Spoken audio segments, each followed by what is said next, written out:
Alhamdulillah Rabbil Alamin. Wassalatu wassalamu ala asyrafil anbiya wal mursalin wa ala alihi wa ashabihi wa azwajihi wa zurriyatihi wa atba'ihi ajma'in. Subhanaka la ilma lana illa ma 'allamtana innaka antal alimul hakim. La haula wa la quwwata illa billahil aliyyil azim. Rabbi shrah li sadri wa yassir li amri wahlul 'uqdatam min lisani yafqahu qawli. Allahumma iftah 'alaina bi futuhil 'arifin bik. Allahumma ij'alna من الذين يستمعون القول فيتبعون أحسنه. اللهم علمنا بما جهلنا وانفعنا بما علمتنا وزدنا علما نافعا يا رب العالمين. ونعوذ بالله من شرور أنفسنا ومن سيئات أعمالنا. من يهده الله فلا مضل له ومن يضلله فلا هادي له. وبعد. قال الشيخ مصنف رحمه الله تعالى ونفعنا به وبعلومه بالدارين. Kitab yang kita pakai ni Husnul Hamidiyah, kitab mula, muka surat 106. Sambungan kita pada tempat lama dulu, 3 baris pada bawah. Wa kana da'imal musyri sahlal khuluqi laisa bifadhin wala ghalizin wala dakhabin wala ayyabin wala fahashin wala maddahin. InsyaAllah. Hadirin sekalian, pertama sekali syukur kita kepada Allah Subhanahu Wa Taala, limpah kurnia dia, anugerah dia semata-mata menjadikan kita umat Nabi Muhammad sallallahu alaihi wasallam. Alhamdulillah. Kita pula dilahirkan daripada mak ayah kita Islam, kita dapat Islam sejak lahir lagi. Alhamdulillah. Kita dibesarkan pula dalam satu masyarakat Melayu Islam, dengan sebab itu Allah Subhanahu Wa Taala mudahkan kita untuk ikut perintah dia, tinggalkan larangan dia. Alhamdulillah. Dia beri kita kesedaran untuk menuntut ilmu. Alhamdulillah. Dia pertemukan kita pada pagi ini, diberi keupayaan, kederat, kelangsungan hayat untuk hadir ke majlis ilmu pagi ini, kuliah duha, yang kita beralih tempat daripada Dewan 1 majlis pula Masjid Sultan Azlan. Turun pangkat gila, tak duduk sultan kan. InsyaAllah kita manfaatkan sepenuhnya. Dan kaedah kita baca kitab ni, kaedah baca kitab lah. Jadi siapa tak ada kitab tu, kena tajam sikit pendengaran untuk nak ambil maklumat tu. Pasal kaedah kita baca kitab dengan disiplin baca kitab lah. InsyaAllah. Sambungan kita ni adalah nak bicara mengenai akhlak dan kepribadian Nabi kita Muhammad sallallahu alaihi wasallam. Kitab kita ni pun kalau ikut dah lebih pada separuh katanya. Jadi bab ketuhanan kita dah sebab bicara dulu. InsyaAllah kita nak sambung ni ialah bab kerasulan. Kerana bicara bab akidah ni ada 3 bab utama. Ada istilahnya bab uluhiyat utama, bab ketuhanan. Macam mana kefahaman yang sepatutnya kena ada pada kita untuk menghubungkan kita dengan Allah Ta'ala. Itu bab ketuhanan utama sekali. Selesai bab ketuhanan, istilah pembahasan ilmu tauhid dipanggil bab nubuat, bab kerasulan. Siapa dia rasul ni?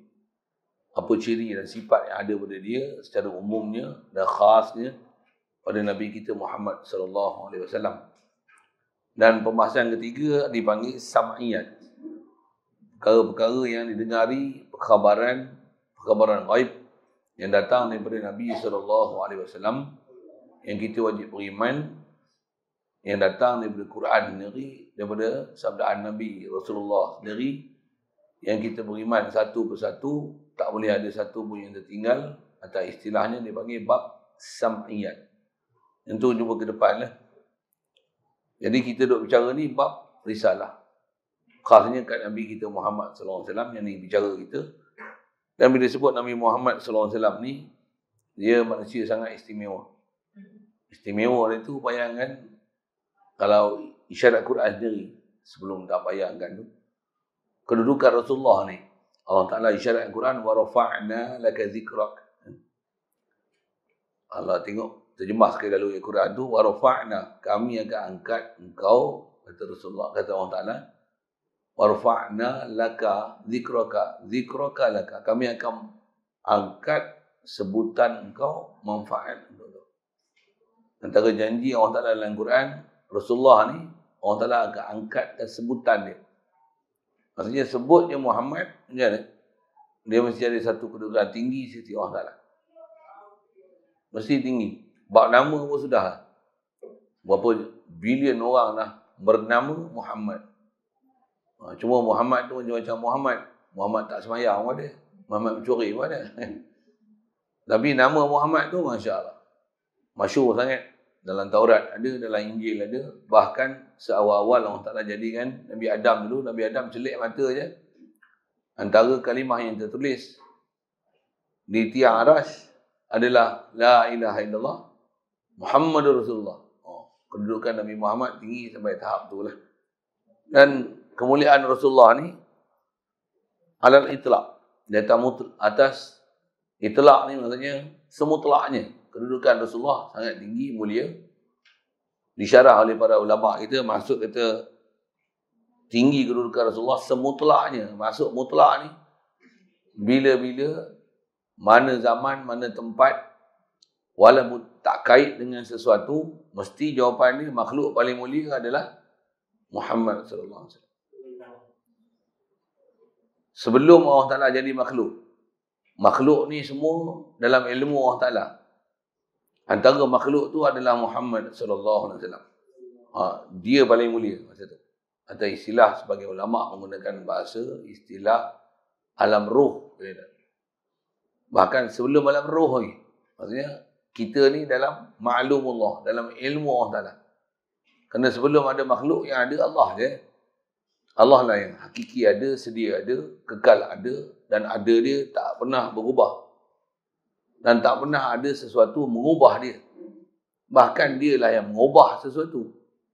Jadi adanya Allah Ta'ala, zat dia, ada tu ada zat dia, ada segala sifat kesempurnaan dia.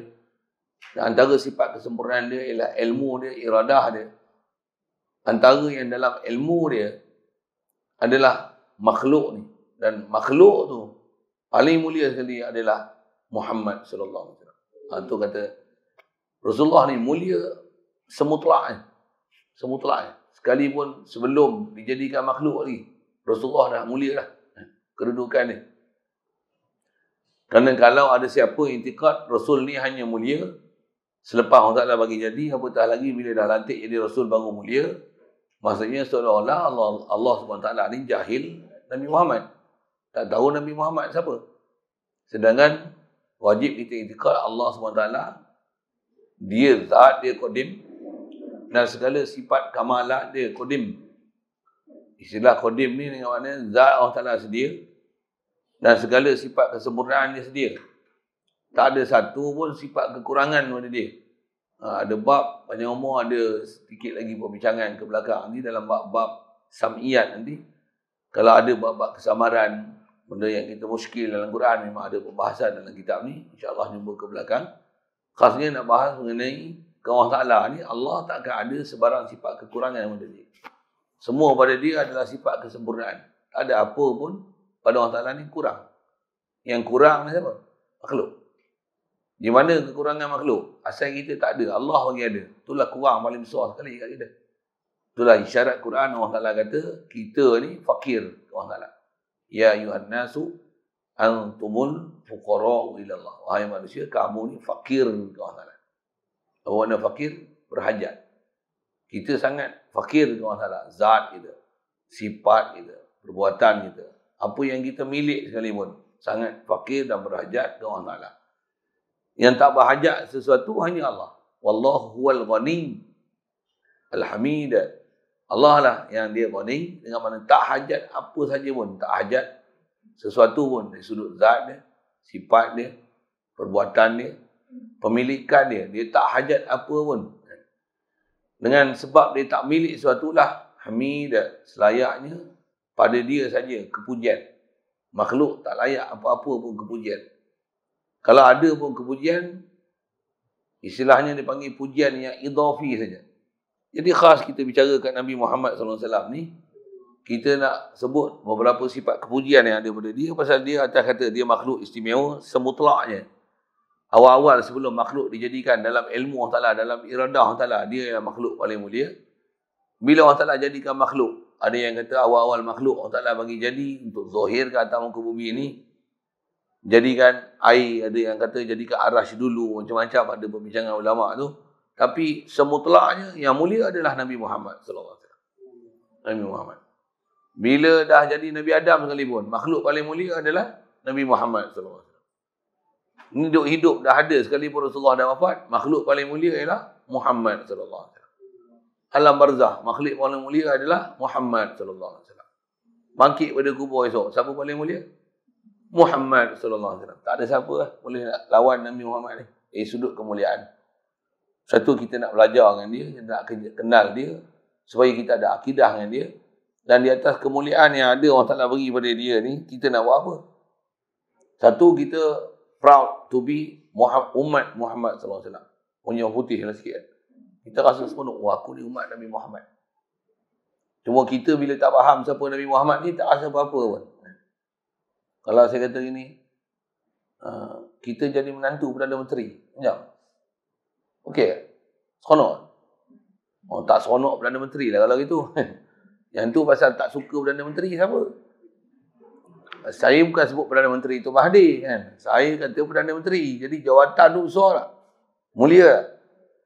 Kita menantu Perdana Menteri, bukanlah Mahathir. Kalau tak suka Mahathir, siapa nak jadi menantu dia? Baguslah tu, semangat tak suka pada orang yang ada masalah kan. Tu bagus. Tapi saya bukan cerita Mahathir tu, saya cerita Perdana Menteri. Jadi maksudnya orang duduk kedudukan tinggi, kita tukar nama lain lah. Jadi menantu agung macam mana? Oh, okey, bagus. Faham lah tu. Fokus kita nak sebut tempat mulia kan. Kalau tak menantu pun kita macam ni, bau-bau bacang pun macam mana? Ada kena mengena dengan saya tu. Agung ni, saya ni ada keturunan dia raja. Macam mana? Oi, kembangnya.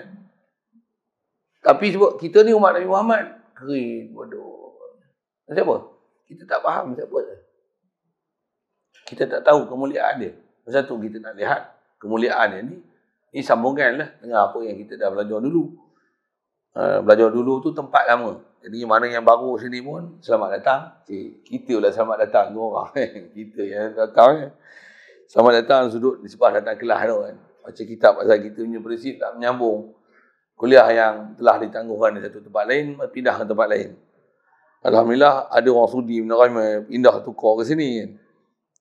Yang ni pun esok orang tak sudi pindah mana pula tak tahu dah. Baik. Jadi sambungan kitab kita ni muka surat 106.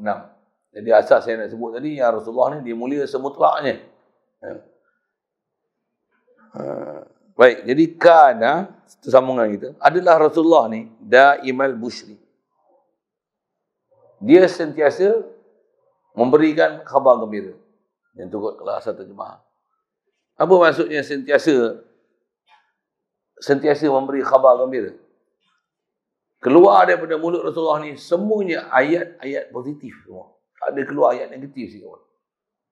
Ni kita memang kalau saya kata saya tak boleh buat. Belum boleh buat lagi lah. Rasulullah ni antara akhlak dia apa dia? Tak ada keluar daripada mulut dia ayat negatif. Tak ada langsung. Ayat negatif ni maksudnya, kalau ada benda yang buruk kali pun, dia tak akan pandang sesuatu tu dengan buruk. Bahkan dia pandang sesuatu tu, apa kebaikan yang ada pada dia. Kita buat misal, contoh Rasulullah ni yang kata, daimal busyri. Kita sebut ke kita dulu. Kita ni kalau orang maki macam mana? Marah tak? Seronok. Kalau orang marah kita, maki kita ke apa ke, apa kita balas balik? Kita balas ayat positif ke ayat negatif? Kalau orang kata bodoh, macam dia tu pandai sangat. Ayat mulut dia. Nak cerita macam ni. Rasulullah ni ada orang kata dia gila, ada orang kata dia ahli sihir, ada orang kata dia ni sasau, duk ikut tok nenek moyang apa, menyalahi ajaran tok nenek moyang dulu. Macam-macam orang kata kat Rasulullah. Rasulullah kata apa? Dia tak ada dibalas. Ayat negatif tu tak ada. Hatta kalau orang buat jahat kat dia, Orang kafir ni dah dia tak suka, dia suruh anak-anak dia baling batu, baling najis ke Rasulullah. Sampai Rasulullah ni waktu dia dakwah di Taif, sampai kasut yang dipakai, khuf yang dipakai tu menakut darah. Disebabkan batu yang dibaling oleh kanak-kanak daripada penduduk Taif yang tak suka Rasulullah. Sampai macam tu. Jibril datang, siapa? Hangat hati punya turut bahasa dia. Punya geramnya dengan manusia yang tak tahu nak jaga akhlak dengan Nabi SAW ni. Jibril datang tawar ke Rasulullah, ya Rasulullah, kalau kau perintahkan aku untuk aku terbalikkan penduduk Taif ni, terbalik macam mana? Macam mana penduduk kaum Nabi Lut? Nabi Lut Allah Ta'ala perintahkan Jibril musnahkan macam mana? Sodok. Betul? Angkat ke langit 7 lapis. Betul? Terbalik kan? Waja'alna 'aliha sabilaha. Jadikan hak atas di bawah, yang bawah di atas. Kodok, naik ke langit. Langit 7. Betul? Tu Jibril. Kerja dia. Dia kata, izinkan aku terbalikkan penduduk Taif ni macam ni. Rasulullah kata apa? Tak payah Jibril. Kalau dia tak beriman pun, esok anak cucu dia beriman. Apa? Kita tak boleh. Kita kalau aku sepak lagi kan. Tapi macam ni Rasulullah punya, dia punya vision dia terlalu jauh dia pandang. Kita belumlah tahap ni kan. Kalau sebut sajalah. Pasal yang ni yang isyarat Rasulullah ni rahmatan lil alamin ni. Dia rahmat sekalian alam. Saya datang dia ni rahmat. Jadi kita ni pun kalau faham Rasulullah ni Allah rahmat sekalian alam. Kita ni adalah kerana Rasulullah tu ada kita. Tak ada Rasulullah tu tak ada, tak bau kita hidup atas muka bumi ni. Tu kita, tu kapi-kapi ada DAP sekali pun. Ada dia ke siapa? Tak. Pasal ada Rasulullah, satu dia ada. Ada langit, bumi, ada air, ada hujan, panas, matahari. Yahudi, Nasrani yang lani duk ada pun. Kalau ada pun, Iblis, syaitan pun ada siapa? Pasal Rasulullah. Pasal Rasulullah. Cuma kat kita, macam mana kita nak ikut betul-betul ikut Rasulullah, jangan ikut yang siapa memusuhi Rasulullah. Itu satu hal. Atas kita nak bicara ni, nak cerita kemuliaan Rasulullah saja. Saya nak cerita daiman busyri. Sentiasa, asal terjemah tu, memberi khabar gembira, sentiasa memberi ayat-ayat positif. Tak ada benda yang keluar pada mulut Rasulullah yang istilahnya negatif. Tak ada. Kalau perang, macam mana? Kita kalau dengar perang macam mana? Takutlah. Rasulullah kata apa? Peperangan ni penghapusan dosa. Menaikkan martabat. Sakit pun kita pun tak mau lah, demam lah, darah tinggi lah, kecil manis lah. Apa dia? Ni kifarat daripada kesalahan kita ada dulu. Yang penting siapa? Tak pernah keluar ayat yang menduga cita kan. Semua gembira, seronok.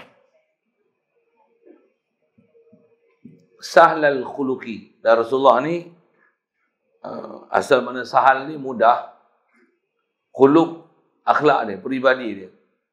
Bahasa kita mudah nak faham sahlal khuluqi ni, mudah digauli.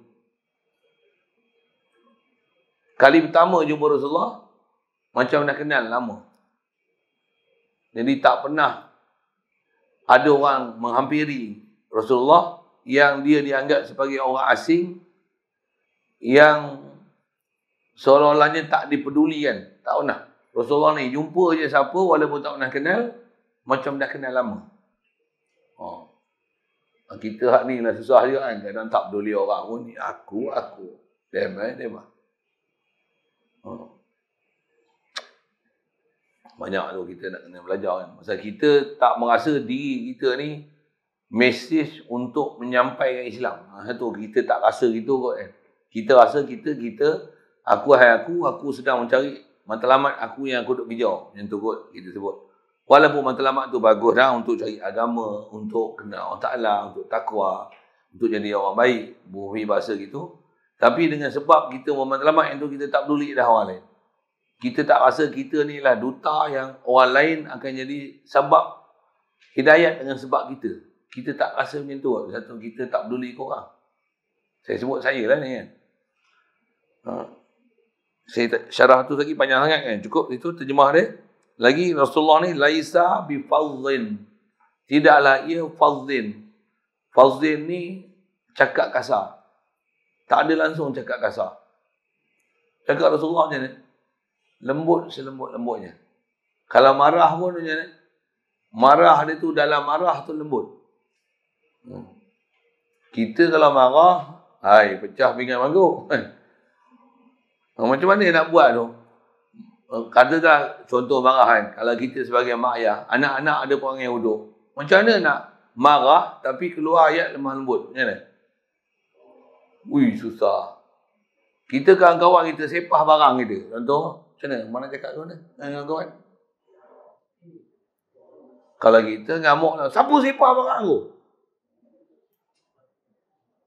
Siapa tak tanggung jawab ni? Ui, kita barang ni. Rasulullah ni. Tak ada.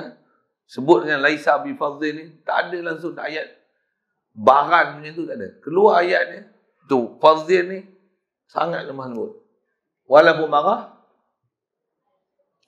very soft. Soft dia tu, tapi tajam masuk dalam hati. Tu saya nak sebut contoh Rasulullah, kataan yang kita jumpa dalam sabdaan dia.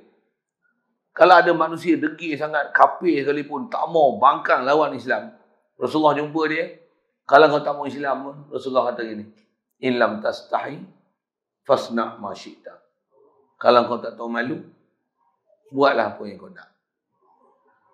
Macam lembut tak? Lembut tak? Lembut kan? Macam makan dalam tak? Kalau kau tak tahu malu, apa kau nak buat? Buat. Lantak engkau lah nak jadi apa. Bahasa kita. Tu pun kita apa? Lantak lah. Kasar kat tu. Rasulullah, fasna' ma syi'ta. Buatlah apa saja yang kau kendaki. Engkau suka apa? Fasna' ma syi'ta. Bahasa. Tapi makan dalam. Nak sebut cara Rasulullah bercakap. Jadi kita nak ubah bahasa ni, cari jalan lah. Saya pun dalam proses mengaji lagi, ada berguru lagi. Dalam proses juga macam mana nak tukar bagi ayat ni, bagi jadi lembut. Ayat jadi lembut ni kadang-kadang kita tak boleh nak reka sendiri. Dia kena banyak berkawan dengan orang yang kata-kata dia lembut. Yang tu kot Kita kalau berkawan dengan orang-orang kata-kata dah cakap dia lembut aja, insya-Allah kita pun lembut je. Tapi kalau berkawan dengan orang cakap kasar jugalah mulut ni. Saya ni pasal ada guru kasar. Betul lekat bahasa kasar tu, sedap jelah untuk guru ni. Ya, tuan. Guru lembut ada ya. Kalau arwah patih, lembut kan. Lembut, nama pun sama dengan nama dia, Abdul Latif. Allah. Budak-budak ni kadang masuk tahun baru, macam-macam orang cerita ni sikit kan. Saya nak cerita Tok Guru kan. Antara guru saya jumpa lembut, arwah patih.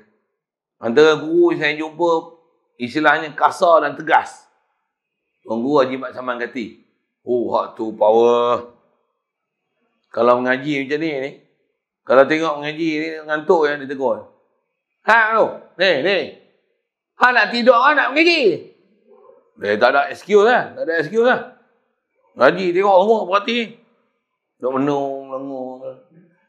Ni badan ada sini, otak ada kat rumah. Ayat dia, power kan. Pakai kepiah pun, kalau pakai color-color ni, hitam satu color sama. Kalau color-color ni, macam saya pakai color-color ni. Tapi saya tak masa kena tegur, masa ngaji kat dia. Pasal ikat serban. Dia tak pasang macam tu kan. Kalau tak ada serban ni, dia tak ada. Kepiah ni berkalar ni, kepala mau, kepala otak berkalar macam tu. Yang tu yang jenis tegas. Mulut dia kalau cakap tu apa benda tak kena dia tegur direct. Tapi tak pernah simpan di hati. Dia tak pernah, bukan aku tegur itu kan. Tak pernah. Dia tegur tu lepas habis sudah. Tujuan dia nak berbentik keadaan ni. Apa yang ada salah dia tegur itu, tapi tak pernah simpan di hati. Ni perangai dia pula. Jadi asal nak sebut, nak contoh Rasulullah ayat dia tu. Ada orang degil macam mana pun dia kata tak malu lah. Ikut hang lah nak buat apa pun. Jangan pula kita jadi orang bodoh. Ye. Ikutlah nama abang. Baguslah. Bagus. Cuma saya ngaji ada Tok Guru syarah kata dia. Percakapan macam ni, yang lembut macam ni boleh pakai kalau kita cakap dengan orang cerdik. Boleh. Dengan orang bodoh tak boleh. Gambar macam ni, lorong pendui tak boleh. Satu orang tua-tua dulu tengok. Kita panjat pokok tinggi-tinggi. Dia kata apa? Ya Allah, tingginya naik tu. Naik lagi. Kalau jatuh bunyi kuat sikit. Kalau jatuh pun bukan patah ya. Mati terus. Senang, kambuh. Tak payah buat apa dah. Naik lagi. Macam, tajam lah. Macam nak naik kan nak turun? Okey, bagus. Tapi kalau budak-budak akal tak cukup, jangan cakap macam tu. Naik lagi. Lagi dia naik lagi. Apa? Tinggi tak? Tu tak boleh pakai tu. Ada juga tak cerdiknya ni. Ada juga. Ini saja nak sebut tu bagi ceria je sikit. Tapi nak kata Rasulullah akhlak dia, masya-Allah. Dan orang tua kita dulu ada hak ni sebenarnya. Kita tengok cara dia nak menegur sesuatu tu. Orang kata apa? Dia ada cara dia hikmah dan bijaksana. Kita kecil-kecil dulu kalau duduk atas bantai, mak kita kata apa? Han duduk atas bantai tu, bisui lagi pungkak. Bisui pungkak. Betul ke duduk atas bantai bisui? Tak ada. Duduk tengok, tak bisui lah. Jamin tak bisui. Bisui kalau jumpa saya. RM10 dia bagi. Pasal apa kata bisui tu? Pasal bantai ni, kalau dia punya kapasiti untuk benda yang 5 kilo, 10 kilo tu pun berat. Kepala kita berapa kilo? Ada 20 kilo? Ada.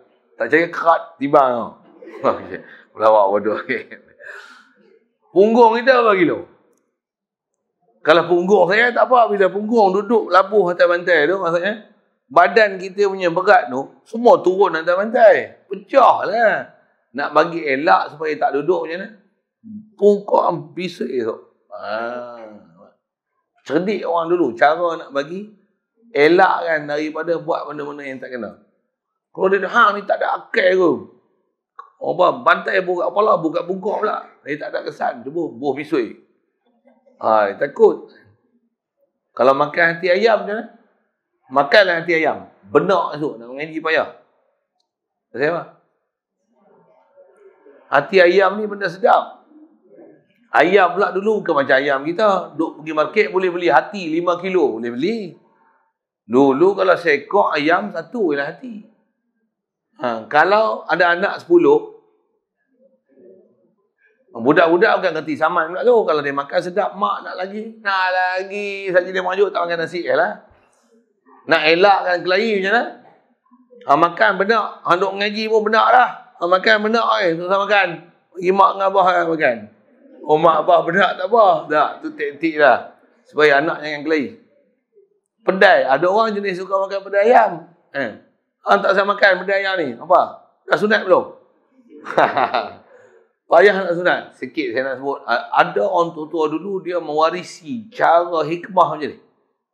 Saya ngaji juga, ada Tok Guru syarah kata dia, benda-benda macam ni, dia kata, isyarat ambil Quran. Wa man yu'tal hikmata faqad utiya khairan katsira.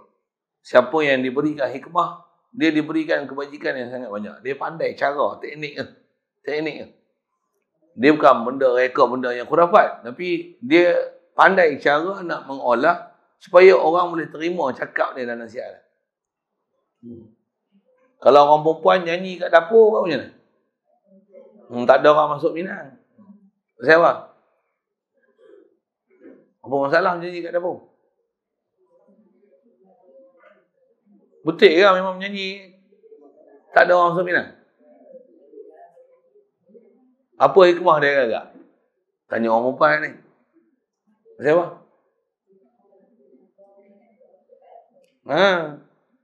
Selalu suka pamerkan suara. Saya pun duduk dapur. Duduk dapur ni kalau rumah orang, dapur je. Kan? Jadi akan ada suara dia didengari oleh orang lain. Nak jaga supaya jangan ada suara yang melunak tu didengari oleh orang ajnabi. Nyanyilah kat dapur. Tak menikah sampai tua. Okey. Ada cara. Dulu rumah semua naik duduk atas kan. Ada tangga. Orang perempuan duduk atas tangga macam mana? Orang tak masuk Minang. Siapa? Memang huduh pun. Dah lah orang perempuan pakai kain duduk atas tangga. Tangga pula. Huduh. Dia ada cara dia. Nak sebut tu lah. Nak saya syarahkan. Hikmah yang orang tua-tua dulu. Orang tak lain bagi. Sikit tu. Rasulullah, nak tahu kita ni, kita tengok hadis Rasulullah lah. Kena ngaji ilmu hadis lah pula kan. Cukup. Jadi nak faham ketinggian akhlak Rasulullah tu. Lagi, wala ghalidhin. Dan Rasulullah ni tak ada ghalidh. Kalau fazin tu kasar perkataan, ghalidh ni kasar perangai. Tak ada perangai ni kasar. Kita kasar perangai. Jalan pun kadang macam ribut. Tak peduli orang. Selisih pula orang, belaga bau. Maaf ya. Kita kasar perangai. Rasulullah macam mana? Dia berjalan ni seolah-olah dia sedang menjunjung sesuatu atas kepala lah. Ada benda buat tak barang bakui ya. Rasulullah berjalan ni.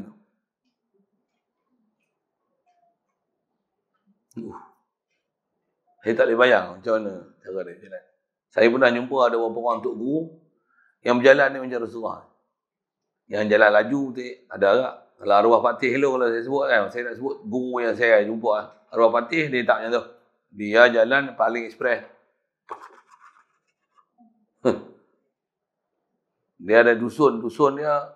Dusun Durian dia kan. Bukit. Kita sekali-sekali musim Durian pergi tebas dusun dia. Kita naik bukit tinggi macam tu. Macam tu. Ni, dia punya kecerunan dia macam tu. Berapa ni kira lah kecerunan berapa kan. Y1, Y2, Y1, Y2. Kira lah kecerunan. Apa nak cerita ni. Kita naik bukit tu. Dia naik atas lah. Terrornya dia. Jalan, pantas. Tak pernah buang masuk. Masing-masing lah kan. Tok Guru kan.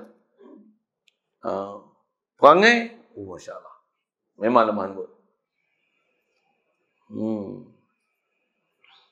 Sampai orang tak kenal Tok Guru lah. Kadang-kadang pergi jumpa dia kat Pendang. Orang tanya, Pondok Patih mana? Pondok Patih. Kata patah kelek. Pergi kat sana. Buat apa ni? Nak hantar anak pergi Pondok Patih. Dah cakap kat Patih lah tu kan. Dia ada rumah kat Sagi ada lah tu. Dah pergi dia balik. Tunggu. Kita, hak ni kata Guru Patih. Dah saya kat Patih lah kan. Siap. Wala dokhabin. Dan Rasulullah bukan dokhab. Lughah ni saya ingat dia, dokhab ni ketawa terbahak-bahak kuat. Dokhab. Rasulullah tak ada gelaknya. Tak ada gelak macam apa, senario gelak tu. Tak ada. Rasulullah habis kuat pun senyum nampak gitaring. Saya nak buat, saya tak kerti. Kita pun gelak lebih. Kalau dia senyum pun dekat tu. Gelak macam kita gelak tak ada. Satu, jangan biasakan gelak kau buat. Tambah gelak, tak ada. Bukan keedah ni. Nak buat pun macam ni. Itu, bunyi itu sikit lah. Ni pun lebih lah. Pasal perangai kita, kalau ikut akhlak perangai kita, satu, gelak jaga ada tahap dia. Dan tak pula perangai kita suka menggelakkan orang lain. Ada tempat tertentu je yang kita buat lawak. Taklah daripada awal sampai ujung lawak semua. Siap. Wala ayyabin. Dan Rasulullah bukanlah ayyab. Daripada kata aib. Bukanlah orang yang dinisbahkan suka mengaib orang. Dia tak suka mengaib orang. Nak cela orang, nak aib orang, tak sama sekali. Satu di atas syariat yang ada, bila tak boleh mengaibkan orang ni, ada syariat yang kita belajar, haram antara kita mengumpat. Mengumpat ni apa? Menyebutkan aib orang di belakang ni. Gaji besar, kereta buruk, muka cantik, tapi pakaian kotor. Aib lah tu pakaian kotor tu. Mak bapak hebat, tapi anak bodoh. Aib tu. Kita sebut aib dia. Semua sebut aib dia. Tambah musim-musim pengantin kalau pengantin baru kan. Oi, pengantin. Hak lelaki tu handsome lah. Oh, yang perempuan, Allah, macam pinang belas ribu. Pinang belas ribu. Dan tu pergi cari air tu. Belanja berapa? 15,000. Ui, belanja mahal. Tapi kenduri makan 2 mata. Tak sedap lah tu. Pula tu. Dan pergi cari air tu. Ada orang jaga pula dalam catering. Bubuh, gulai, cayak nak mampu. Untuk daging 2 ketui. Kecil lah satu. Nak tambah kena beratak. Ada disebut aib. Tapi bukan orang sini lah kan. Contoh yang ni kita tak sedar ni mengumpat.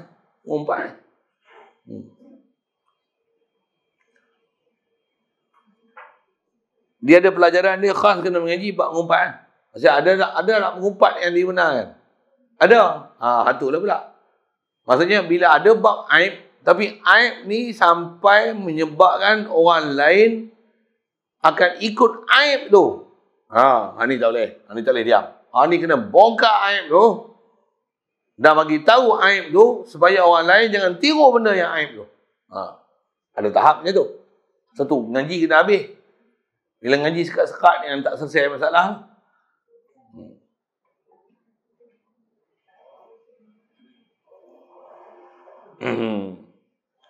Wala ayyabin wala fahashin. Dan Rasulullah bukan fahash. Selalu kita jumpa fahash ni fahishah, keji.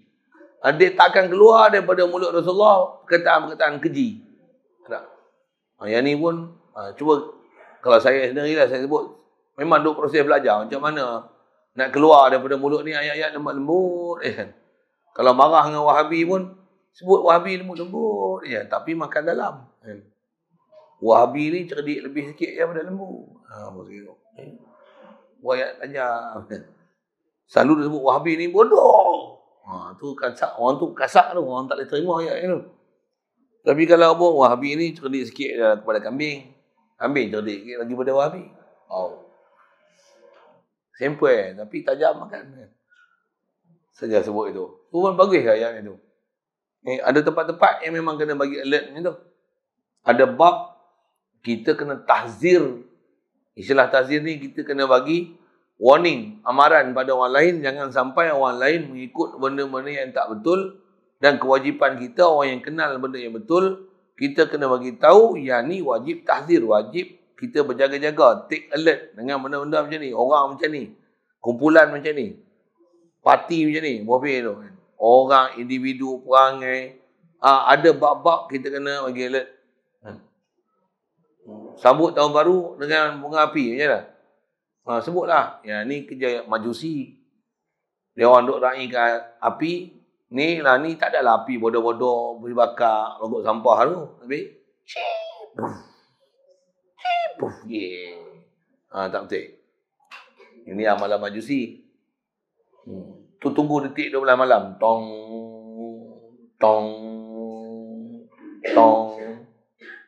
Habis bunyi 12. Hore!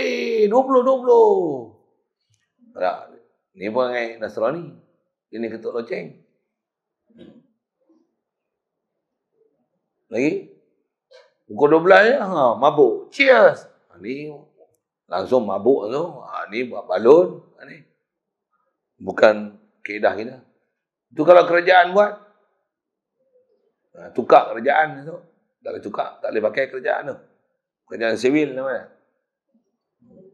Betul kalau ada orang Islam sekali pun. Orang Islam kapal Islam.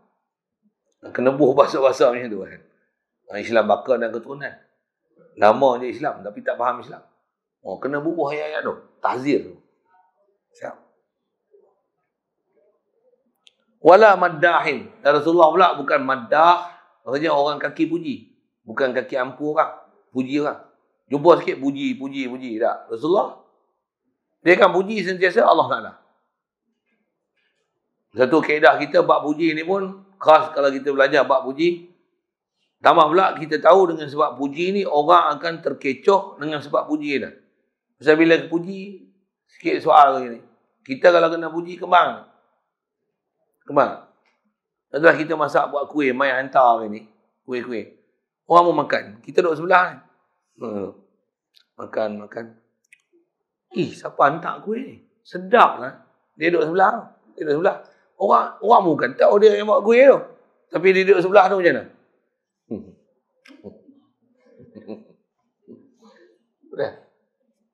Orang nak puji kita kuih ni sedap lah. Kalau buat catering, kalau meniaga lah, aku ni. Dia pun duduk tepi tu perasan. Dia. Tambah pula orang tahu. Dia lah ada buat kuih ni. Ya, sengih. Rasulullah bukan kerja macam tu. Kalau baik pun, kita ihmadillah. Kita apa? Pujilah Allah Ta'ala. Allah Ta'ala bagi kamu nikmat yang besar. Rasulullah ajar dengan tauhid. Tentu tak diajar kita puji dengan naikkan orang tu, apatah lagi kita nak kena orang tu. Lagi lah tu. Memang salah.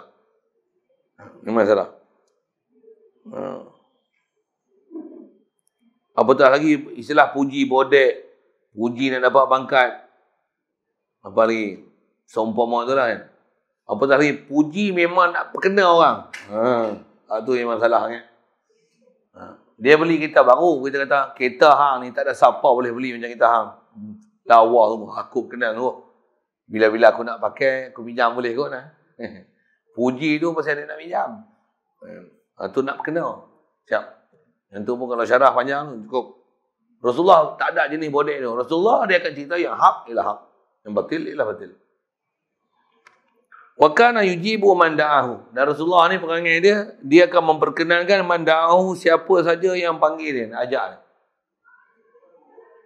Yang ni kalau kita belajar fiqh, ada istilah orang ajak kita, ada yang kita wajib perkenan, ada tak wajib perkenan. Rasulullah ni perangai dia, siapa saja ajak, dia perkenan. Orang panggil dia datang rumah ke apa, dia pergi. Kalau ada benda yang betul, bagus.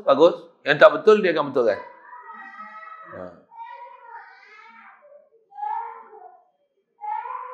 Nisbah kita pun kalau atas apa ulama aja sama prinsip.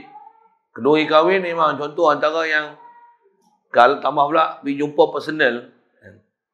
Tambah pula kita pula ada masa untuk datang. Kita tak datang majlis kedua kahwin berdosa. Syarah tu panjang, saya sebut umum tu. Macam mana pun kedua kahwin tu ada tak campur lagi perempuan. Contoh, makan macam itik ayam ke makan asin-asin. Kalau makan dia siap bagi announcement. Pelajar lah. Tetamu perempuan makan di sebalik tabir sana ya. Belah sana perempuan. Lelaki belah sini ya. Belah sini. Jangan campur. Pasal kita ada syariat yang kena jaga. Ada orang macam tu.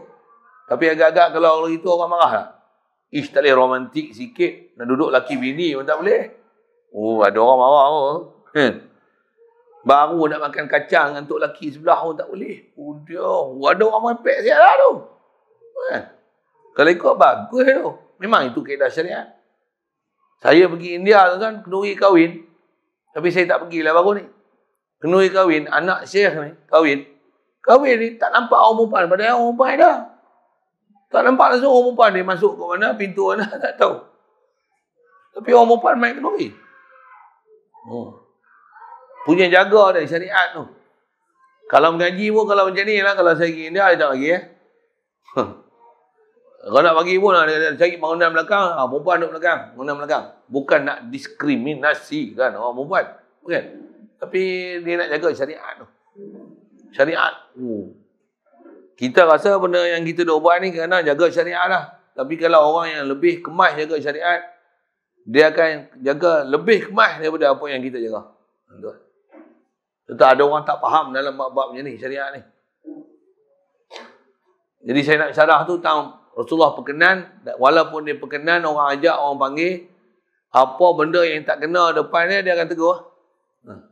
Pernah Rasulullah hadir satu majlis, masuk dalam rumah, sahabat bukan majlis, sahabat pernah panggil ajak rumah dia pergi, tengok tirai dia tu ada gambar benda hidup, gambar binatang, gambar kuda. Saya tak ingat gambar tu gambar apa. Rumah Rasulullah sendiri pernah Sayyidina Aisyah sendiri. Maksudnya hadis tu riwayat Sayyidina Aisyah katanya. Sayyidina Aisyah pernah pasang satu tirai. Tirai itu ada gambar binatang.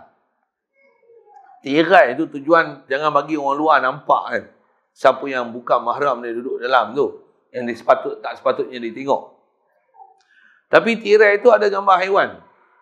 Rasulullah tengok tirai yang macam tu, dia kata apa? Turun dengan tirai ni. Buah tirai lain. Nisbah berkenan, tapi dia datang dengan dia betulkan apa suasana yang ada. Kita hak ni lah yang susah ni. Berkenan boleh, tapi mai saja ialah. Kalau muzik, saya silap kita pun joget sekali. Kita tu siapa tak tahu. Jadi masalah kita hak ni, kita tak boleh nak mencegah benda mungkar. Saya ngaji ada Tok Guru sebut macam ni. Kalau katalah kita ni ustaz, ada majlis kenduri kahwin, ada pancaragam. Kita pergi, pancaragam tu berhenti. Dia orang tak menyanyi dah, dandut ke apa kan, tak ada lah. Siapa? Ustaz. Ui. Ustaz. Pergi. Duduk lama sikit tu. Siapa? Dia tak menyanyi je lah. Pergi sembahyang main sekali lagi. Buat apa? Supaya tak jadi majlis mungkar tu. Dengan sebab kita datang. Tok Guru dulu ajak main tu. Tapi kalau kita pergi, dia buka muzik selamba je. Dia tak ada hormat pun. Ustaz datang. Pasang lagu rock sikit. Ustaz rock ni. Pasang lagu rock ni. Lagi rock ni pasang. Tu tak iri. Sepatutnya orang yang soleh ni, dia datang, dia boleh ubah suasana. Makan campur je. Tok Guru datang. Asyik perempuan pergi sana. Lari cepat sikit. Perempuan ni. Jadi orang takut. Sepatutnya kita macam tu. Orang Islam ni sepatutnya macam tu. Kita punya akhlak dan peribadi, kita punya ketegasan dengan syarak tu, orang tahu lah kita ni siapa. Zaman ni payah kan nak cari macam tu. Tak ada. Ustaz pun sama naik dengan orang awam sama. Kadang kita pergi kenduri, tuan rumah pakai kepiah, ustaz tak pakai kepiah. Allah. Tuan rumah orang awam orang biasa orang kebanyakan makmum Yang datang tu ustaz, imam besar lah tu. Yang tuan rumah ni makmum, masbuk selalu, tapi pakai kepiah. Tuan rumah imam besar tapi tak pakai tuan rumah. Tetamu imam besar tapi tak pakai kepiah. Macam? Jatuh standard. Ni zaman terbalik lah. Risau kan. Allah. Okey. Wa yaqbalul hadiyah. Rasulullah dia terima hadiah. Orang bagi pemberian apa-apa, dia terima semua. Ni pun salah satu kaedah yang kalau dalam fiqah kita belajar ada hukum makruh menolak hadiah. Kalau orang bagi hadiah, kita tolak makruh. Sekalipun orang hadiah kita tu benda yang kita tak nak, kita tak suka, kita tak minat. Asal istilah asal orang hadiah bagi. Orang hadiah ambil. Katalah kita tak makan petai. Dia budak kecil tak makan petai. Untuk orang hadiah petai. Bukan sepapan. Standar. Serikat tu. Tak makan petai lah. Ni nak hadiah kat ustaz ni. Nak buat apa petai banyak ni? Saja nak hadiah ustaz. Saya suka bagi ustaz makan petai. Kita tak makan petai. Macam mana? Ambil lah. Sagi bedak pergi lah orang masjid. Nak kata terima hadiah tu. Terima. Kalau ada pun dalam fik kita, hadiah yang tak boleh terima macam ni. Hadiah. Contoh, kita puasa. Orang bagi minyak wangi. Bukan bagi botol minyak wangi. Untuk bagi kita minyak wangi. Dia bagi minyak wangi. Suruh kita calik sikit lah minyak wangi. Tu boleh tolak. Kalau dia bagi botol minyak wangi, nak bagi saya semua orang. Dah lah, calik je lah. Calik je lah. Kalau calik je lah, dia tak boleh. Saya puasa. Kenapa? Kaedah puasa, kaedah kita dalam mazhab Syafi'i, kalau berwangian di siang hari, memakai zat minyak wangi itu makruh. Haram dah lah. Tapi bila makruh, kurus lah puasa kita. Jadi kalau orang bagi misalnya hari Jumaat, kan orang suka pakai minyak wangi. Dia tak tahu hukum, kita tak pakai. Betul dia uluk orang kita. Maaf, tak boleh pakai. Yang tu orang hadiah minyak wangi, nak calit kita, nak bubuh minyak wangi, bagi suruh kita pakai minyak wangi, itu boleh tak? Pasal dia ada hukum makruh memakai wangian.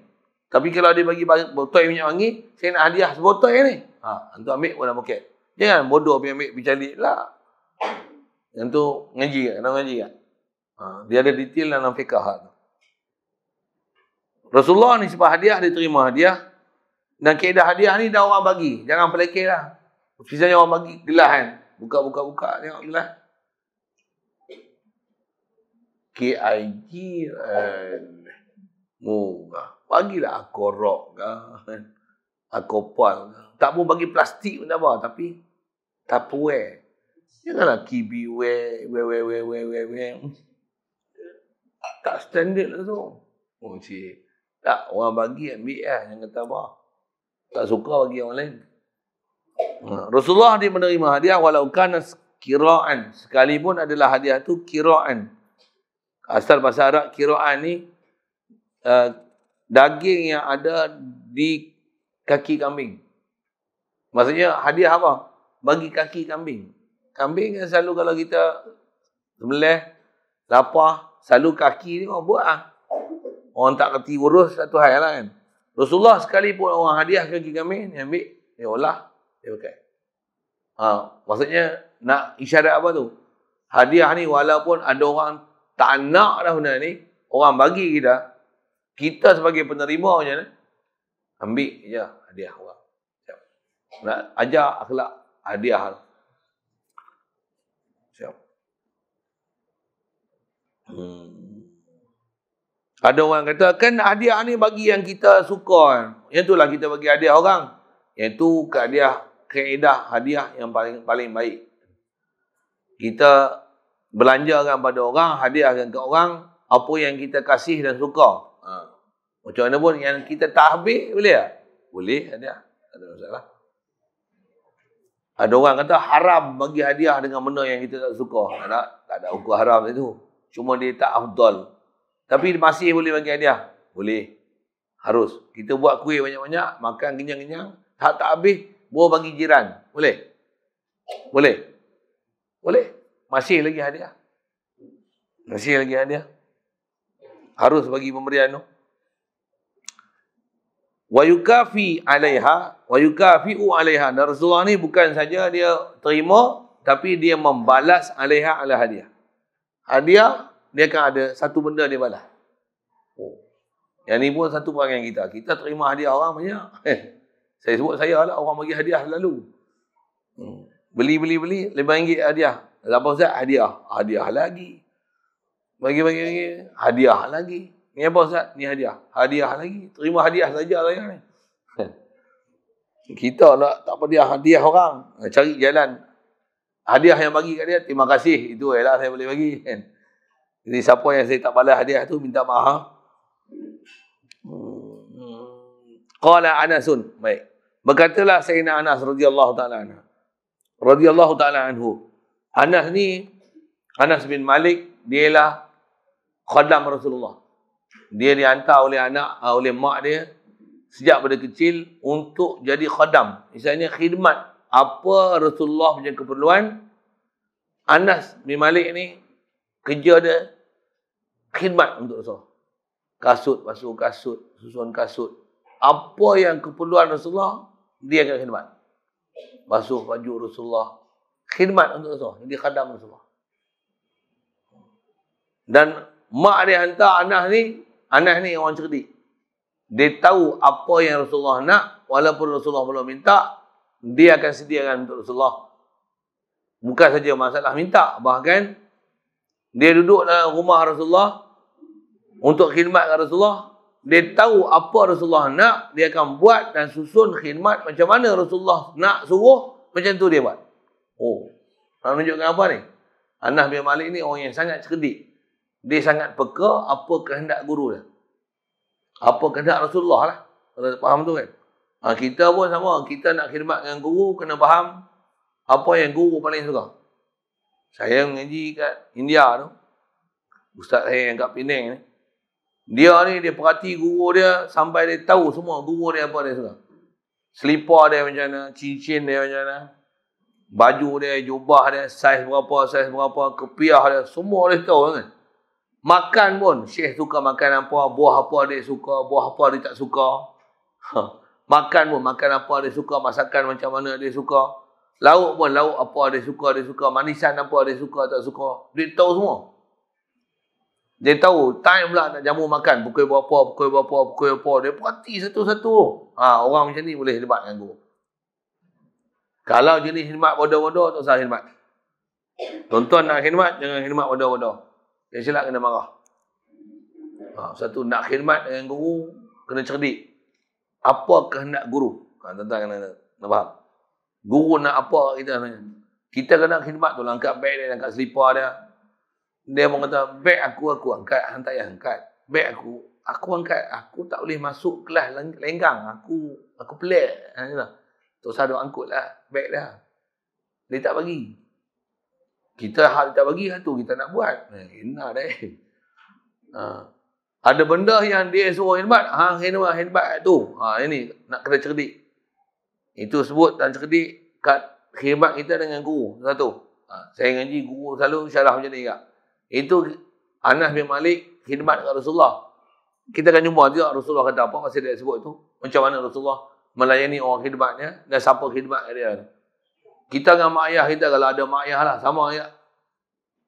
Isteri dengan suami. Isteri kena tahu apa suami suka. Jangan dia masak, suami kencing manis.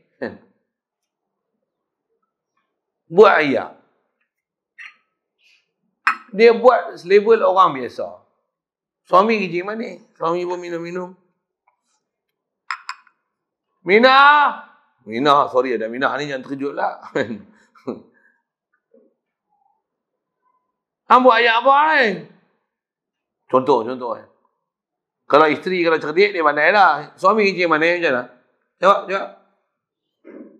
Bagi kurang lah gula. Kalau ikut gula pun tak usah pakai lah. Campak buang lah gula ni. Gula campak buang sikit tu tak usah pakai lah. Stevia, madu. Tak ada madu, beli.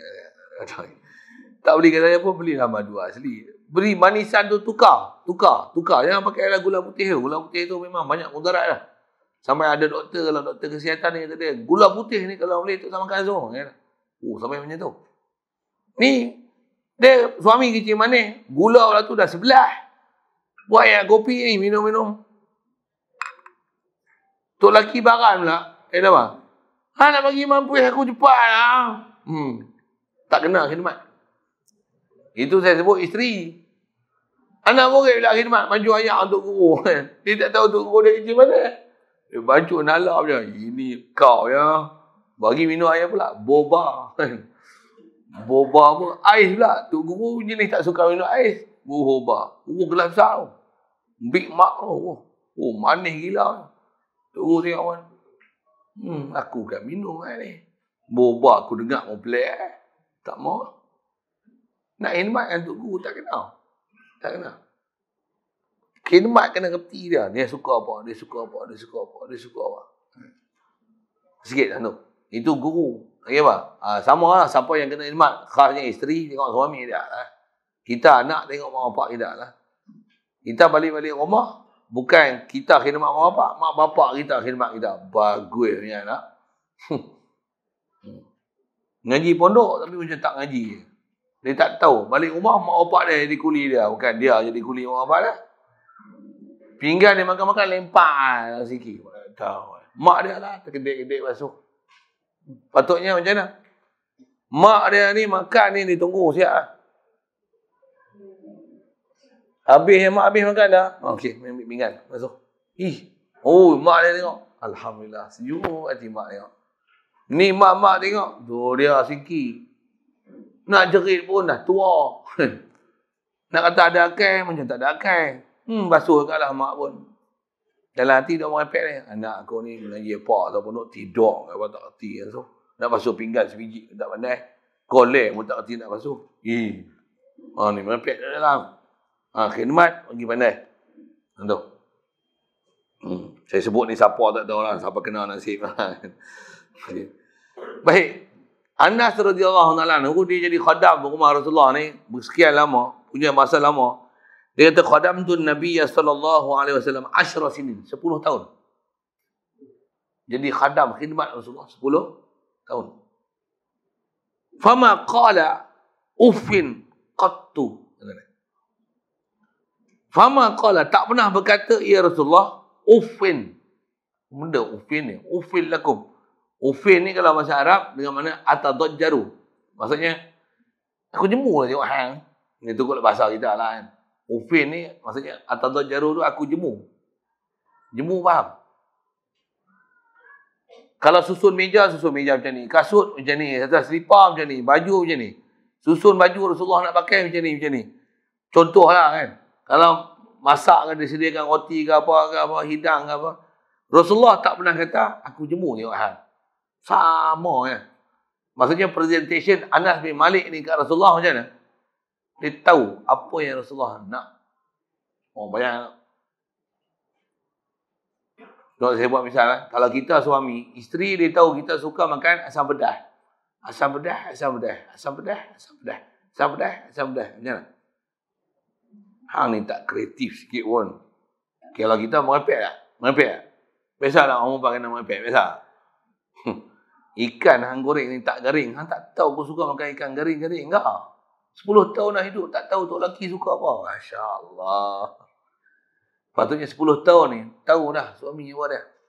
Dia nak bagi anak dia masak. Orang dia tak bagi. Hang jangan. Abah hang ada. Hang tak boleh masak. Punya. Mak tahu lah abah suka apa. Dia takkan bagi anak dia masak. Mak yang tak berapa cerdik ni. Dia kata. Hang masak tak? Pak dia makan. Siapa dia masak ni? Kalau masak. Awak mak dia tak masak? Kalau ada sengih bapak cengih tu. Ada orang tak faham prinsip-prinsip hidup ni. Sikit-sikit lah. Walaupun saya sebut tu dalam konteks bab makan. Ada orang tak faham. Rasulullah kata, Anas bin Malik tak pernah kata ufin, aku jemu qatu. Dia tak pernah kata apa-apa. Bahasa aku jemu ni. Rasulullah tak pernah keluar apa-apa perkataan daripada mulut Nabi SAW yang mulia tu untuk nak menegur apa khidmat yang dibuat oleh Anas bin Malik. Tak faham? Faham? Boleh faham apa mesej nak disampaikan ni? Anas bin Malik siapa? Rasulullah siapa? Satu, Rasulullah tak banyak komplain. Satu hal. Lagi siapa? Orang yang khidmat dia tahu sangat apa yang Rasulullah nak. Dua-dua kena jaga. Dua-dua kena jaga. Suami pun memang ada suami. Jamulah makan. Abang, saya masak ni sedap tak? Makan je lah. Allah, katalah sedap tak sedap. Aku kata sedap lagi, hang kembang pungkok pula. Aku kata tak sedap lagi, hang muka masam. Macam mana? Makan je lah. Betul? Memang suami pun kalau tak cerewet, isteri pun macam mana? Tak tahu, suami tak pernah komplain apa pun. Berhidang apa pun, batu kayu semua dia makan. Kalau sedap dia makan banyak. Kalau tak sedap dia makan sikit. Isteri kena tengok situ lah. Kena tengok situ lah. Tak payah tanya, abang sedap tak sedap? Tak payah. Hidangnya tengok suami makan. Dia tak payah tanya pun. Sikit je makan hari ni. Dia tak payah cakap lah. Dia tahu lah. Kalau dia tahu yang ni dia suami suka, dia tengok makan sikit, dia takkan tanya ya. Sikit je makan macam ni. Dia takkan cakap macam tu ya. Kalau isteri kalau cerdik lah, dia dah pantang. Dia orang jamu apa abang kat luar ni? Tadi lepas ngajak, dia orang jamu apa? Sampai tak lalu nak makan nasi. Boleh lah. Isteri kalau cerdik, dia tengok tu, dia reti lah semua. Dia reti semua. Tengok balik, suami takkan suruh nak pergi dapur pun. Makan dah satu. Mesti fahamnya kan? Mesti fahamnya. Tambah dia duduk lama dengan suami dia. Dia tahu kan suami je perangai. Ada isteri duduk lama pun buat tak tahu dia siap jerit lagi. Abang makan belum? Astagfirullah. Dia tak tahu tu lelaki dia. Macam mana? Dan ada isteri sama macam ni. Isteri Jepun lah. Bukan isteri ni. Kita nak jadi cerdik macam tu. Anak murid baik. Itu saya sebut ke isteri. Suami pun sama juga. Apa? Selalu dia yang beli barang. Dia makan hari ni. Awak gulai ni tak ada kentang. Patutnya dia tak tanya. Dah apa? Han tak tahu kentang dah habis. Boleh faham? Saya sebut apa? Nasi buat bubuk. 2 hari makan bubuk. Bubuk, kanji. Awak nasi tak ada lah. Tak payah. Suami kalau cerdik tak apa. Astagfirullahaladzim. 2 kali dah makan kanji ni. Tak apa. Lupa nak beli beras. Alah Halim, minta maaf Halim, minta maaf. Lupa sungguh. Suami, tentu suami pula. Ada suami hak bodoh langsung. Tak boleh. Dia tu komplain. Dia beli ikan termenung 4 ekor. Makan memang suami isteri yang dalam rumah. Suami buat gulai sedap. Dia bantai 4 ekor. Makan tu. Tambah. Dia yang beli ikan 4 ekor. Dia makan. Ada lagi tak? Ada. Bini dia awak tak makan lagi. Patutnya kalau dia makan 2 ekor, dia taruh lah. Kan? Makan pula 2 orang. Makan pula untuk malam. Sekali masak untuk makan malam. Makan sekor padan lah. Dia balas 4 ekor. Bini dia tak makan kuah. Ni, isteri pun jenis cerdik. Merambulah ayat mata. Kan? Makan kuah je lah. Ada suami isteri yang macam ni. Makan hati berulam jantung. Panjang hidup. Ada. Yang tu belah tu. Ada agak yang tu lelaki pula. Makan hati berulam jantung. Sepanjang umur perkahwinan. Ada. Ada yang mak pak makan hati berulam jantung. Pasal apa? Anak pula bengong. Tak tahu langsung apa nak khidmatkan orang apa. Ada. Semua tu isyarat tu. Apa khidmat? Ada. Nak cari sempurna tu lah. Kita tak sempurna tu yang kita bila ada tegak, tok guru tegak macam ni. Tu kita nak cerdik lagi. Ya. Ngaji macam ni yang kadang kena perli. Kena perli ni. Orang kita sedar nak baiki diri tu.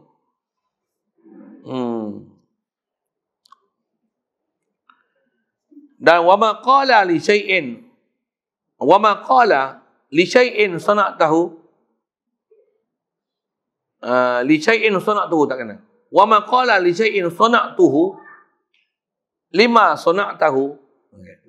Kata Anas bin Malik ni, wa ma qala tak pernah Rasulullah kata li syai'in bagi sesuatu sana'tuhu yang aku buat akan dia. Apa yang Anas bin Malik buat ni, kata Anas, Rasulullah tak pernah kata lima sana'tahu.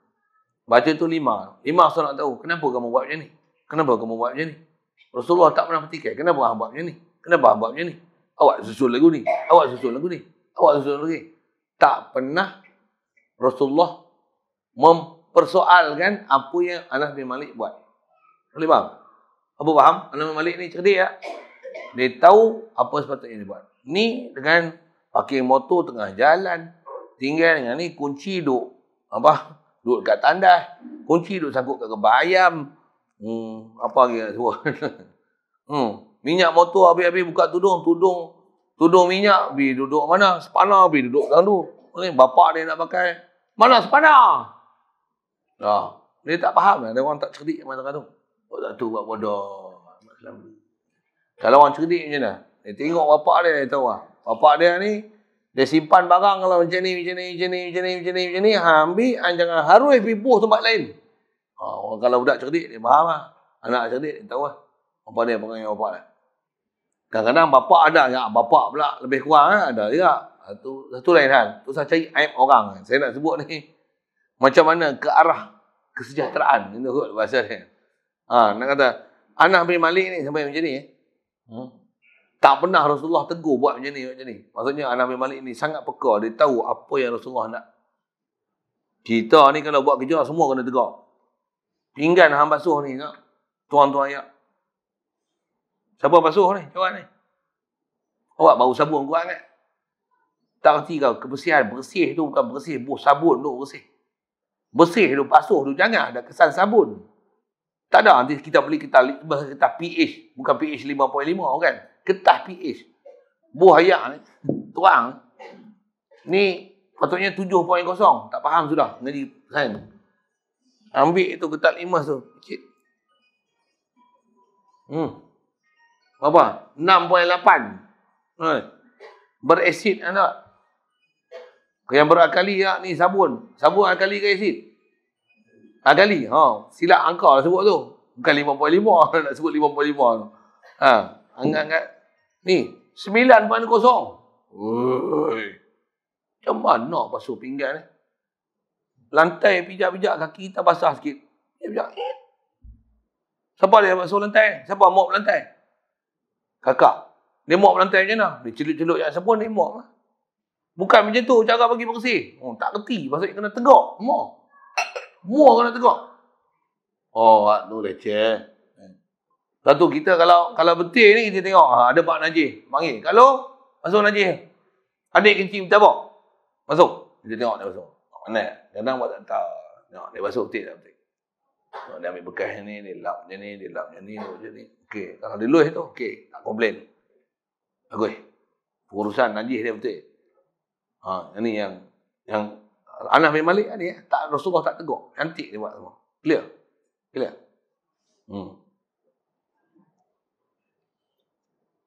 Dan wala li syai'in taraktuhu lima taraktahu. Dan kata Anas bin Malik, tak pernah Rasulullah ni berkata bagi sesuatu yang aku tak buat, kata dia, lima taraktahu. Kenapa kau tinggal yang benda ni? Kenapa tak buat benda ni? Rasulullah tak pernah tegur dia. Kenapa tak buat macam ni? Kenapa tak buat macam ni? Kita kalau tak kena gaya, tak cerdik, tak jaga tu, semua kena tegur. Awak tak bawa ni. Beg ambil mana? Kita ambil mana? Mana buku tulis? Mana pen? Pemadam mana? Pensil mana? Kopiah mana? Tai buah mana? Tali kasut mana? Semua kena tanya. Tu kena cekak tu. Kena bunyi tu. Jadi tak cerdik.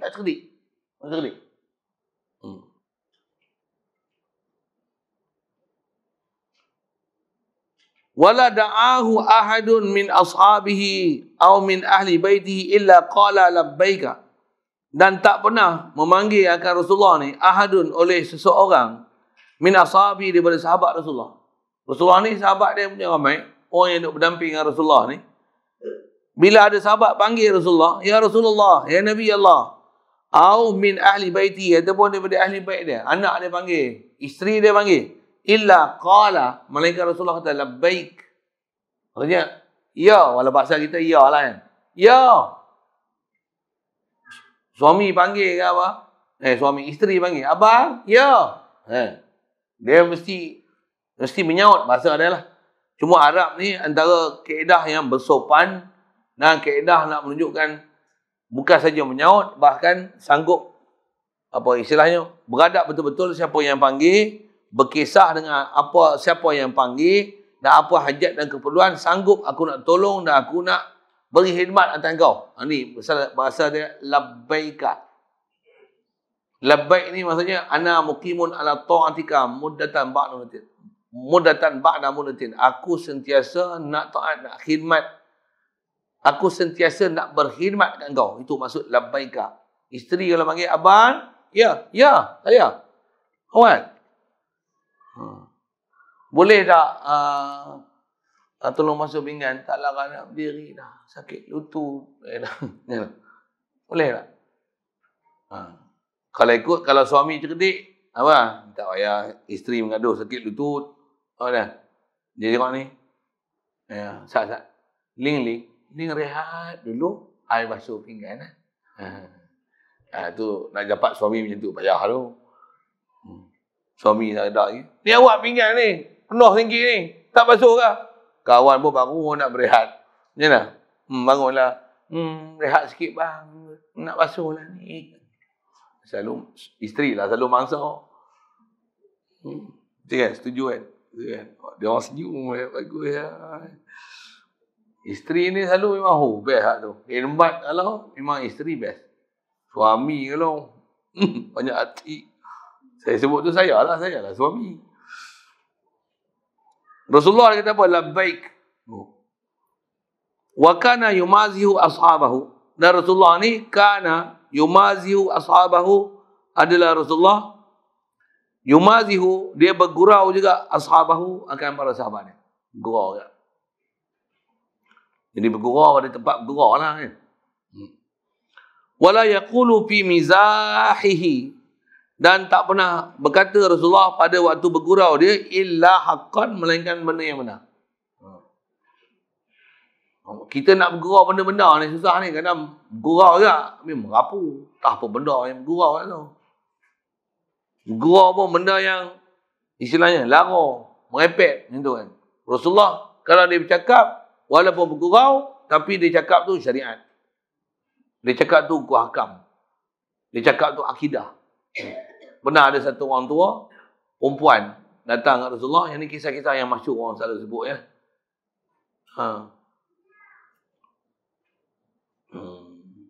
Orang perempuan tu datang, cerita tentang ahli syurga. Mai datang, perempuan tua. Rasulullah kata, la tadkhulul jannata ajuzun. Tanya tentang syurga. Rasulullah jawab, sini saya. Dia kata apa? Orang tua tak masuk syurga. Terkejut besar orang perempuan tu. Dahlah dia tua. Orang perempuan tua tak masuk syurga. Macam mana? Ya Rasulullah, kalau ajuz la tadkhulul jannah. Perempuan tua macam aku ni tak masuk syurga. Rasulullah gelak. Gelak dia tak lah. Tak lah. Tapi dia bergerak, dia senyum tu. Apa maksudnya? Dia ajar akidah. Apa dia? Ahli syurga tak nak yang tua. Ahli syurga semua muda-muda. Betul?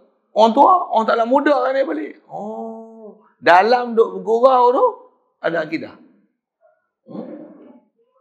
Kita hak ni kan cari apa dia kita bergurau ni. Dalam duk bergurau tu ada tauhid. Dalam duk bergurau tu ada hukum hakam. Dalam gurau-gurau tu nasihat. Kita tak tahu kita ilmu tak cukup nak cari benda-benda macam tu kan. Rasulullah dia bergurau macam tu. Dia tak akan berkata dalam bergurau dia illa haqqan.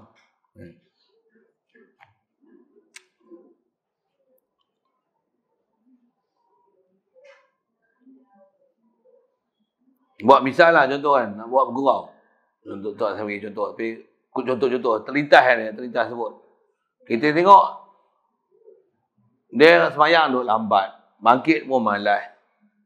Kita panggil dia, berdiri tak? Tua jalan. Jalan ni pegang bengkok.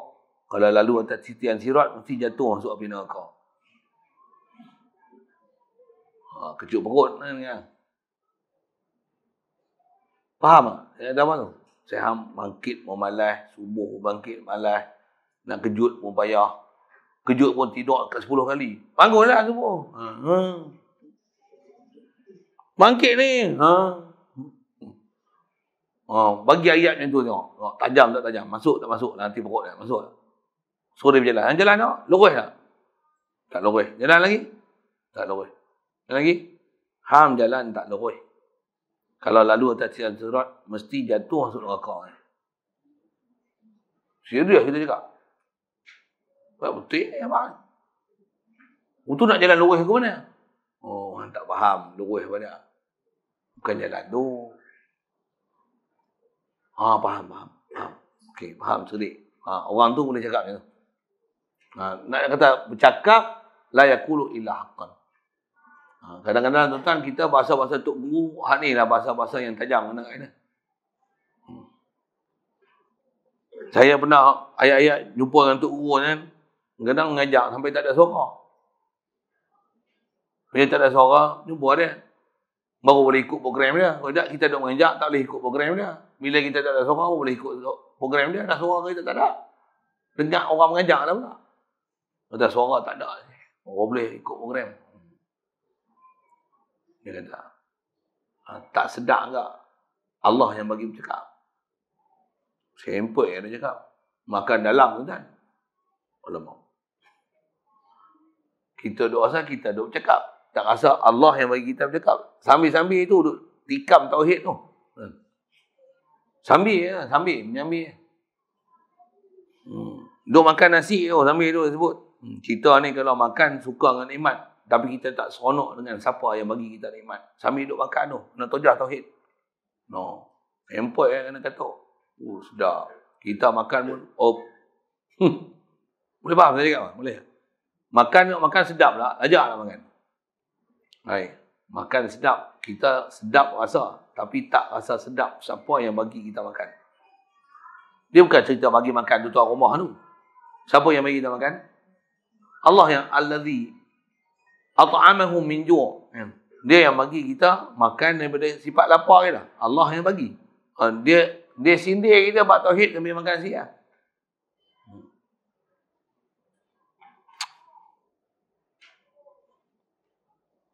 Wa yukhalituhum wa yuhadithuhum, dan menggauli Rasulullah dengan para sahabat, wa yuhadithuhum, dan bersembang Rasulullah dengan para sahabat, wa yuda'ibu sibyanahum wa yujlisuhum fi hijrihi wa yuda'ibu. Dan Rasulullah dia sentiasa membiasakan diri dia sibyanahum, akan kanak-kanak di kalangan mereka itu sahabat. Maksudnya Rasulullah ni sangat mesra dengan anak-anak di kalangan sahabat. Boleh kata tak ada anak di kalangan sahabat yang Rasulullah tak kenal. Dan para sahabat pun, anak-anak mereka ni sangat mesra dengan Rasulullah. Jumpa Rasulullah je berkumpul pergi. Pasal seronok dan tertarik dengan akhlak yang ada pada Nabi SAW. Kita ni selalu payah tengok je orang lari siap. Ustaz, lari. Tapi kalau orang baik, tak. Saya dah tengok perangai budak-budak pun macam tu. Budak-budak yang memang dia tahu, orang yang memang suka gauli budak-budak yang garang, tegas tu, biasanya dia boleh kenal. Kalau budak-budak yang memang dia ni akhlak baik, dia baik, dia tak susah hati, dia tak risau untuk datang dengan kita, jumpa kita, salam dengan kita, sembang dengan kita. Ada budak-budak yang rajin main sembang dengan kita, dengan saya. Budak kecil lah. Tapi semua jumpa, salam. Ustaz datang pada mana? Budak kecil lah. Kita pun tak sangka dia akan soal itu. Saya datang, Ustaz datang pada Kepala Hulu. Kepala Hulu? Tak bisa dengar. Kata. Oh, jauh, adik. Adik duduk mana? Saya duduk kat sini lah. Adik belajar apa-apa? Hanya 2. Boleh pandai-pandai baca Quran tak? Boleh sikit-sikit. Ada apa-apal tak? Ada? Ustaz nak dengar tak? Sembang kita tu macam orang tu ke? Yes, memang. Ada orang yang budak-budak macam tu. Pernah ada pengalaman lah kan. Yang budak tak kisah ni, dia bukan kenal ustaz tak ustaz. Tahu ya. Dia tahu kalau orang jual aiskrim, dia pergi. Tu budak-budak kenal tu ramai. Budak-budak nak kenal ustaz ni, zaman sekarang payah. Ustaz pun dia tak kenal. Rasulullah memang dia sentiasa membiasakan diri dengan anak-anak di kalangan sahabat, wa yujlisuhum fi hijrihi, dan memperdudukkan kanak-kanak ni di atas ribaan Nabi. Duduk atas riba dia. Angkat, mai. Dalam masuk kepala, angkat. Duduk atas riba. Budak-budak pun sebenarnya dia ada perasaan naluri fitrah dia apa. Dia tahu siapa yang memang ada sifat kasih sayang, siapa yang tak ada. Betul. Kita sendiri pun kadang-kadang nak berjumpa dengan orang, bukan senang tu kan, nak duduk atas riba orang kan. Ada budak-budak pula, dia tengok kita, dia tengok je. Terus duduk atas riba pun ada. Ada kan? Dia tengok kita pun dia tahu lah. Dia tengok kita, terus main duduk atas riba. Duduk atas riba tu dia.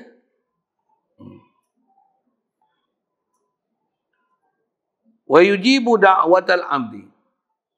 Yang tu nak faham kan, nak menunjukkan apa? Kita kena mesra kanak-kanak. Pasal orang yang kita kena kasihi adalah kanak-kanak. Kanak-kanak ni baik orang perempuan, baik orang lelaki, dia kena ada kasih dengan kanak-kanak. Anak biasalah kan. Anak ni paling suka apa dia? Dipegang, diusik, dibelai, gosok, buat atas riba, bawa jalan, naik motor. Tu suka kan. Tapi tak boleh pula ajak naik motor je. Apa-apa sikit naik motor. Tak boleh naik motor teriak. Tu pun kena ada akal. Jangan dia buat bodoh. Semua buat naik motor. Tak boleh juga. Jadi kita umpan ni naik motor. Dia suka kita pasal naik motor. Tak kena. Tak cerdik.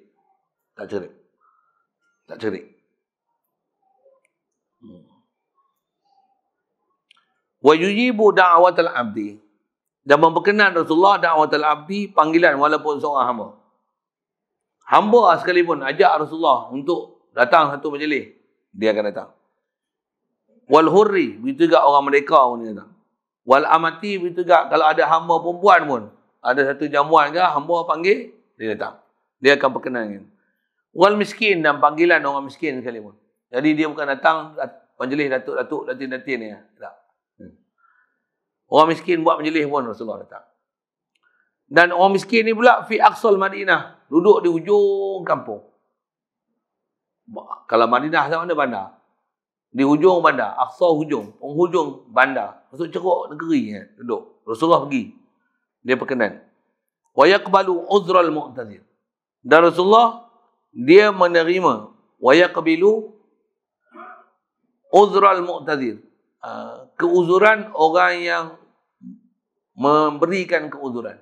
Kalau ada apa-apa masalah, Rasulullah tanya, ada orang yang buat masalah tu, dia kata, maafkan saya ada masalah macam ni, tak boleh hadir. Rasulullah memberikan kemaafan kepada sesiapa yang ada keuzuran. Maksudnya Rasulullah ni antara sifat dia apa? Pemaaf. Ya. Pemaaf. Wa ma akhadha ahadun biyadihi fayursiluhu biyadihi hatta yursilaha akhidhu. Wa ma akhadha ahadun biyadihi, tidaklah memegang seseorang dengan tangan Nabi SAW, fayursiluhu, kemudian melepas ia Rasulullah dengan tangan. Siapa yang pegang tangan Rasulullah dia tak akan lepaskan biadihi dengan tangan Rasulullah hatta yursilahal akhidu, sehingga melepaskan angkat tangan Rasulullah oleh orang yang pegang. Rasulullah punya cara kaifiat bersalam, orang lepas, orang lepas. Rasulullah bukan orang pertama lepas. Orang pegang, beradab, tengok muka, ya, dia lepas baru Rasulullah lepas. Rasulullah punya kaifiat salam. Kita kena salam, bukan lepas, pegang pun tak. Macam tu. Macam orang apa? OKU. Macam tu. Kakek dah salam tu. Ada orang salam, hentak tangan pun ada. Salam tu, puh. Macam nak bersilat tu. Ada juga passion macam tu kan. Dia passion dah.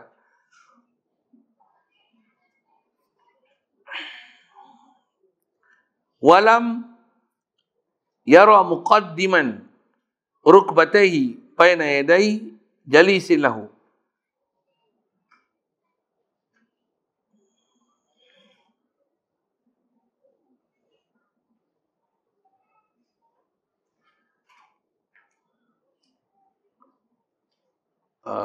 Ustaz baca.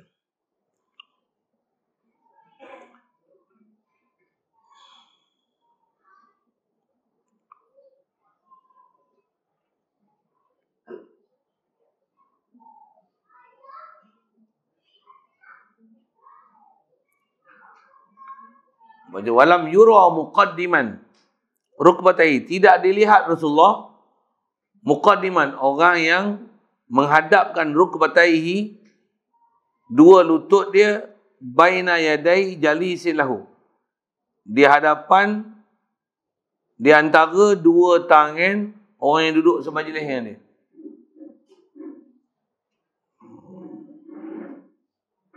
Ini bahasa macam mana pun, antara makna dia tak pernah dilihat Rasulullah ni dia menghadapkan dua lutut. Maksudnya Rasulullah kalau duduk dalam majlis, dia tak akan berlutut, angkat lutut sedangkan ada orang duduk depan. Dia tak angkat lutut, faham? Duduk ni angkat lutut macam kalah judi je lah. Orang tua dulu panggil kalah judi. Dia takkan duduk macam tu kalau ada orang duduk depan dia. Kita kadang jangan kata berlutut, melonjor selama je. Orang duduk depan ni, Allah lengoh orang lonjor belakang. Haki tu tak dapat haki, selamba je depan ni. Buat tak tahu je. Kita bab akhlak-akhlak macam ni kadang pun dah tak apa nak jaga. Saya dulu tuan, zaman saya kecil-kecil, ada orang yang memang dia jaga akhlak dia. Saya masa tu zaman budak-budak ni. Ada orang ni bila dia baring kat masjid, bila kita budak-budak datang, kita datang je, masuk masjid je, dia tak baring lah, dia duduk. Maksudnya dia tak akan berada dalam keadaan posisi baring bila ada orang lain duduk lalu lalang keliling dia. Ayah hantar nak cari. Bila kita keluar masjid, baru dia baring. Macam tu kan. Kita masuk balik, dia duduk. Susah nak jumpa kan. Kita dah letih lah. Tak kira lah lonjor kaki ikut mana pun. Kiblat tak kiblat kadang haji ulur. Kalau ada masalah, darurat, emergency case, itu lain hal lah kan. Kalau keedah kita, mana boleh jaga. Kadang-kadang nak melunjur kaki, nak menghadap kiblat, tak menghadap kiblat, tambah kadang-kadang tua duduk masjid dengan kadang-kadang dia selak kain kepala lutut apa nampak ke orang, dia bukan peduli lah. Ada orang yang sampai tahap macam tu. Jadi kalau kita belajar kalau dengan perhati apa Rasulullah yang ada keadaan kita baca kitab ni, nak tunjuk apa? Rasulullah ni akhlak dia, masya-Allah. Memang kita akan tengok Rasulullah ni kalau duduk keliling kita, kira kalau dia ada dalam masyarakat macam mana? Semua orang akan menghormati tingkah laku dan peribadi yang ada pada dia. Kita ni, kalau saya sebut, saya lah kan. Tak ada, banyak benda kita kena repair lagi. Pasal kita tak dibesarkan dalam suasana yang penuh berakhlak macam tu. Rasulullah macam mana? Orang segan dengan dia dengan akhlak dan tingkah laku dia. Memang kepribadian dia, kepribadian yang disegani oleh sesiapa saja. Kawan ataupun lawan. Itu dulu. Kita sambung nanti. Wa yabtadi'u man laqiyahu bisalam. Yang ini pun masih kepribadian Rasulullah. Soalan kalau ada, kita apa kita sebut?